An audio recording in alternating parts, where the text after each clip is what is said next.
D'où viennent les luttes? D'où viennent les querelles parmi vous? N'est-ce pas de vos passions qui combattent dans vos membres? Vous convoitez, mais vous ne possédez pas. Vous êtes envieux, vous êtes meurtrier et vous ne pouvez obtenir. Vous avez des luttes, vous avez des querelles et vous ne possédez pas parce que vous ne demandez pas. Vous demandez, mais vous ne recevez pas parce que vous demandez mal, dans le but de satisfaire vos passions. Jacques chapitre 4. N'est-ce pas ce que nous vivons au quotidien, dans la société et plus particulièrement dans nos familles? L'envie, la jalousie, les querelles, la haine.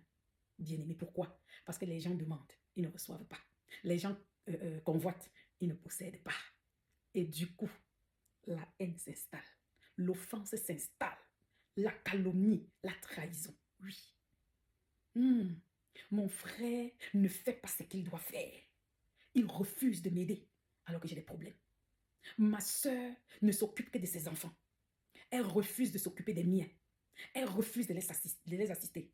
La haine et l'envie s'installent.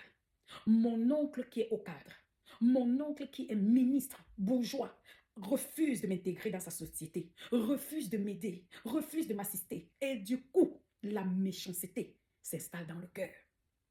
Ma sœur, ma tante fait des bons petits plats à ses enfants. Elle leur fait du poulet grillé, mais à mes enfants, elle ne donne que du riz bouilli. La jalousie s'installe.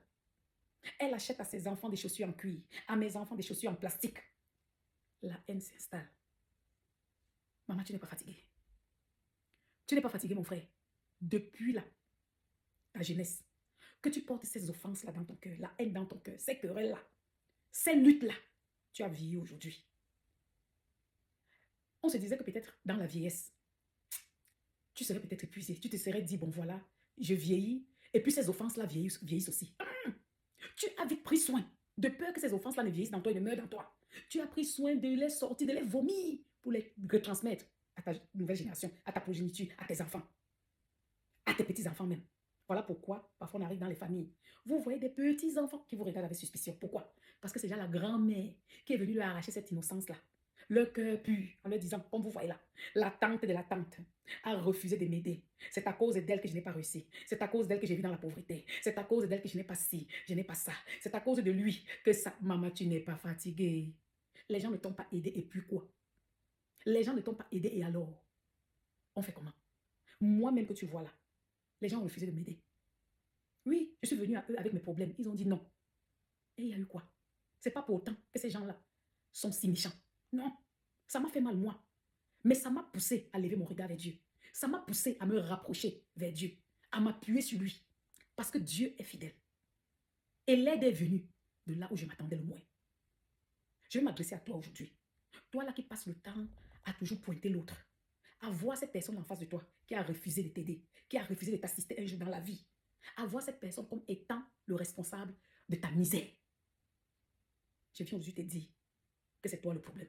Tu m'as bien compris. Il dit oui, je te dis c'est toi le problème. Laisse cette personne tranquille. C'est toi le problème. Parce que depuis là, tu n'es pas fatigué. Tout le monde autour de toi connaît ton histoire. Partout où tu t'assois, tu ne fais mention que du nom de ces gens-là et en mal. C'est toi le problème et écoute-moi bien. Parce que parfois dans la vie, il faut qu'on regarde au-dedans de nous-mêmes. Oui. Pourquoi on refuse de t'aider? Tu peux me dire pourquoi on refuse de t'aider? Est-ce que tu as déjà réfléchi pourquoi on refuse de t'aider? Laisse les gens. Toi-même, là, quand tu t'es regardé, je vais te dire, c'est parce que ton regard, là, au lieu d'être fixé sur Dieu, ton regard est toujours fixé sur les hommes. Tu as pris cette tante, cet oncle, ces frères, cette sœur, comme une idole, comme un Dieu sur terre. Tu as cru que c'est cette personne-là qui allait changer le cours de ta vie. Tu as mis ton espoir, ton espérance, tout, ta vision, tout, sur cette personne. Et c'est une abomination. Maudit est l'homme qui se confie à l'homme. Maudit est l'homme qui fait de l'homme son bras. Oui. Tu dois mettre en tête que l'homme est juste un instrument. Si ton regard est fixé sur Dieu, qui est là-haut, c'est lui qui va toucher le cœur des uns et des autres. Et il pourra même toucher le cœur de quelqu'un d'un pays lointain pour venir à ton secours. Voilà la raison pour laquelle l'aide là, tu n'as jamais eu. Parce que c'est déjà une abomination. Parce que tu t'es attendu à l'homme comme si c'est lui qui allait venir changer le cours de ton histoire. Tu as mis ton espérance, ta foi en l'homme, au lieu de mettre ta foi en Dieu. Et comme l'homme est changeant, l'homme est mouvant, voilà, tu n'as jamais eu cette aide. Et les grains de ça. Donc ne les blâme pas. Ils n'ont pas commis le péché est impardonnable. C'est toi le problème. Aujourd'hui, au son de ma voix, fixe ton regard vers le Dieu là qui est là-haut, qui a le cœur des rois dans la main. Tu sais pourquoi on refuse de t'aider? Je vais te dire pourquoi. C'est bien parce que tu n'as jamais vraiment aimé ces gens-là. Tu allais vers eux, pas parce que tu avais l'amour, mais tu allais parce que tu voulais recevoir d'eux. Tu ne les aimais pas, mais tu aimes ce qui sort d'eux. Oui, la preuve. Tu as sollicité leur aide. Ces gens l'ont refusé. Le vrai toi est sorti. Tu as vomi la haine qui était cachée dans ton cœur. C'est vraiment. Partout où tu t'assois, quand on prononce le nom de cet oncle-là qui ne t'a pas aidé, quelle est ta réaction? Quand on prononce le nom de cet oncle-là, quels sont tes témoignages? Quelles sont tes confessions? Tu les critiques. Tu salis leur image. Tu ternis leur image. Oui, c'est-à-dire la calomnie de ça. Tu les jettes des sorts. Tu les maudis. Tu vois? En fait, tu ne les aimais pas. Tu t'aimais à travers eux. Tu les prenais comme un moyen pour arriver à ta fin. Mais tu vois que les gens ne sont pas bêtes. On a compris. Voilà pourquoi l'aide là, on t'a dit non. Tu sais pourquoi les gens refusent de t'aider? Je vais te dire. C'est bien parce que tu t'assois. Tu ne fais rien de ta propre vie. Mais tu attends que ce soit les gens qui viennent réaliser tes desseins à toi, tes projets. Tes projets qui sont parfois, c'est-à-dire colossaux. Tes projets qui sont parfois irréels. Des fantasmes. Tu es là, tu es une coiffeuse. C'est toi qui veux ouvrir un salon. Avec tous les appareils dernier cri. Quand on te pose la question, tu as combien? Tu n'as rien. Mais tu comptes sur les gens pour te donner 10 millions, 15 millions. Quand on te dit non, commence au bas de l'échelle. Tu as le pain, commence à coiffer ta véranda. L'aigreur de ça. Bien aimé, il n'y a personne ici qui va laisser sa vie pour venir vivre ta vie. Tu me comprends bien. Donc les gens ne sont pas dupes. Ils ont compris que tu ne veux rien faire de ta vie. Mais tu attends les autres. Quand tu as ton argent, tu es dans les boîtes de nuit, tu casses les champagnes, tu es dans les bars, tu vis ta vie, tu t'habilles, tu sapes. Mais tu attends que les autres viennent réaliser tes desseins. Tu accouches ton enfant. Tu comptes que ce soit les gens qui élèvent ton enfant à ta place. Tu sais pourquoi les gens refusent de t'aider? Je vais te dire. C'est parce que les gens, ils te voient. Quand tu leur écris, quand tu viens vers eux, c'est quand tu es dans le besoin. Donc les gens te connaissent quand ils voient ton message WhatsApp. Ah, on sait que le problème arrive. Dès que tu as écrit lundi, bonjour, tu vas bien? Le mardi, tu te retires encore. Tu dis comment vont les enfants? Et le mercredi, pouf, tu accouches. Voilà, j'ai tel problème. Voilà, j'ai ceci. Les gens disent, ah, on savait. Et quand la réponse est non, tu disparais. Si c'est en janvier, on te revoit en juillet. Tu reviens encore tâter le terrain. Donc, comme les gens ne sont pas bêtes, les gens ne sont pas dupes, on te dit non. Tu demandes l'aide là. Les gens te disent non. L'aigreur descend dans ton cœur. Tu sais pourquoi les gens refusent de t'aider? Je vais te dire. C'est parce que la manière avec laquelle tu demandes, l'attitude, l'orgueil de ça, l'arrogance. Quand tu te rapproches de ces personnes pour demander de l'aide, il faut voir les paroles utilisées. C'est quoi? C'est pas parce que je te demande de l'aide que tu vas me raconter ta vie, toute ta vie. Tu me donnes ou bien tu ne me donnes pas. Et tu crois que c'est tout le monde qui va se laisser manipuler. Les gens te disent non et il n'y aura rien. Non, et là, leur vie va avancer. Peu importe tes calomnies, peu importe les critiques. Parce que tu ne peux pas venir demander avec arrogance. Tu ne peux pas venir demander en te vantant. Tu ne peux pas venir mettre les gens sous pression en temps et tension. Non. Tu ne peux pas venir intimider les gens alors que tu es dans le besoin. Voilà pourquoi les gens te disent non. Tu sais pourquoi les gens refusent de t'aider? Je vais te dire. Parce que tu n'apprécies pas. Parce que tu n'es pas reconnaissant. Parce que ces gens-là se souviennent t'avoir aidé une fois dans le passé. Peut-être 2 fois, peut-être 3 fois. Tu n'as jamais dit merci. Ou bien même quand tu l'as fait, c'était avec une manière hautaine. Ah oui, je sais. Oui, j'étais malade, vous m'avez aidé, puis quoi? Donc je dois vous remercier toute ma vie. Et puis quand tu as les problèmes, tu reviens encore vers eux. Ils te disent non.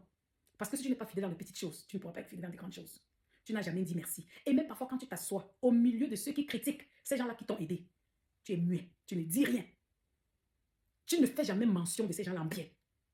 Mais tu viens dans le secret solliciter leur aide. On te dit non, parce que personne n'est dupe et il n'y aura rien. Et ils seront toujours bénis et ils iront toujours de l'avant parce qu'on te connaît. Voilà pourquoi les gens refusent de t'aider. Aujourd'hui, là, fais la rétrospective.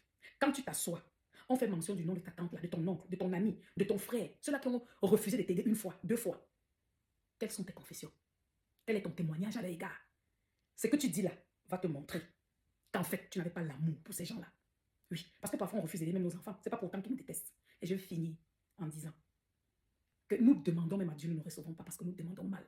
Beaucoup viennent à Dieu avec cette mentalité, avec des motivations impures. Beaucoup viennent à Dieu, pas parce qu'ils aiment Dieu, mais ils aiment ce qui sort de Dieu. Je vais aller prier. J'irai à l'église parce que Dieu va me donner mon mari ou ma femme, mon travail, les dons, bénédictions, l'argent. Ce n'est pas qu'ils veulent se soumettre à la volonté de Dieu, non. Ce n'est pas qu'ils veulent suivre les préceptes de Dieu, non. Mais ils aiment ce qui sort de Dieu. Non, je veux montrer à mes ennemis. Ils partent vers Dieu. En fait, ils partent se servir Dieu comme un moyen pour parvenir à leur fin. Dieu doit les bénir pour qu'on les voie. Dieu doit les bénir pour fermer la bouche aux autres. Voilà pourquoi vous demandez même à Dieu le Père. Vous ne recevez pas. Mais aujourd'hui, par ma voix, Dieu me dit de te dire, de demander en toute humilité, en toute sincérité, en toute pureté. Bien-aimé, on demande avec amour. Et quand on demande, on doit avoir une posture. L'attitude compte. Parce que notre attente n'est pas portée sur l'homme. Non. Mais sur Dieu qui a le cœur des hommes dans ses mains. Oui. Tu n'as pas besoin de haïr, de détester les gens. Pourquoi? Parce que peut-être ces gens n'étaient pas appelés à t'aider dans la vie. Il faut le savoir. Peut-être ces gens-là, dans le plan de Dieu, n'étaient pas appelés à te venir en aide. Parfois, c'est parce que Dieu ne veut pas que demain, sa gloire soit partagée. Aime Dieu de tout ton cœur et aime ton prochain. Sois béni abondamment.